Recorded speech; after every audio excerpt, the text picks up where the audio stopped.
Before sunrise on July 29th, 2026, in Halls Harbor, Nova Scotia, a fishing boat is sitting in the mud. That part is normal. This is the Bay of Fundy. Around here, boats regularly rest on the harbor floor like they got tired and decided to become furniture. The weird part is the tide chart. It says the water should be coming back. The dock ladder still leads down into mud. The waterline stains sit high on the harbor wall. A phone tide app confidently announces rising water. And then you look up. The sky is clear, cold, full of stars. No moon, not behind clouds, not eclipsed, not dim, gone.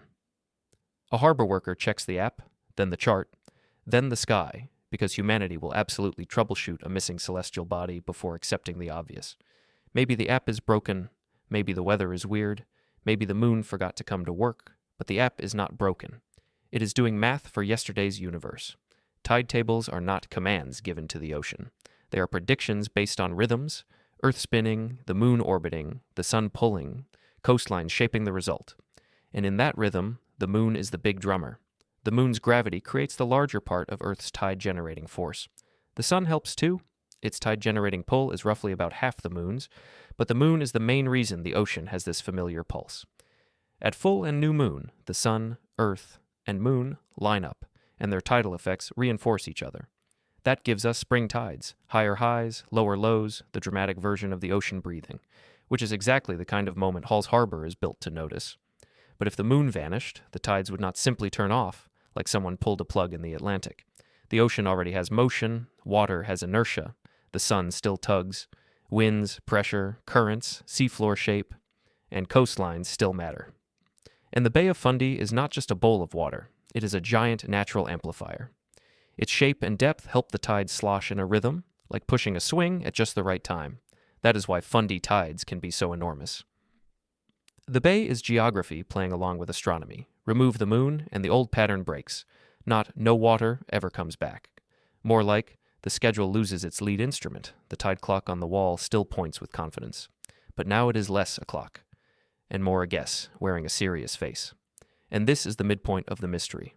Because this is not mainly a story about losing a glowing object. It is a story about losing a beat. The moon was not just in the sky, it was on the schedule. That schedule reaches beyond Halls Harbor. In tide pools, small creatures live between land and sea, tuned to cycles of wet and dry. Their world is not divided into Monday and Tuesday, it is divided into covered and exposed. On coral reefs, some species use lunar timing, along with temperature and other cues, to synchronize spawning, not because they admire the moon romantically, though honestly fair, but because timing is survival. Then there is moonlight itself. A full moon changes beaches, forests, roads, and ocean surfaces. It changes who can hunt, who can hide, who moves, and who waits. Without it, night is not just darker, it is less scheduled. And humans? We wrote the moon into months, calendars, festivals, almanacs, tide tables, navigation, poetry, and every werewolf's personal brand strategy. A calendar might still show a little full moon icon. Outside, the sky would disagree. Here is the rabbit hole. Humans can update apps, tide pools, coral rhythms, nocturnal animals, and coastlines do not install software patches. And over deep time, the loss gets even stranger. The moon also helps stabilize Earth's axial tilt. Without it, the problem is not tomorrow morning's disaster. It is a planet that has lost one of its long-term steadies. So, return to Halls Harbor. The same boat, the same mud, the same ladder, the same tide chart pinned up like nothing happened. The chart was not wrong because of a typo. It belonged to a universe with a moon. Something 384,000 kilometers away had been quietly helping decide when this boat could float. So if the moon feels a little less like decoration now, good. That was its other job. Being so reliable, we forgot it was working. The ocean was not late. The clock it followed was gone.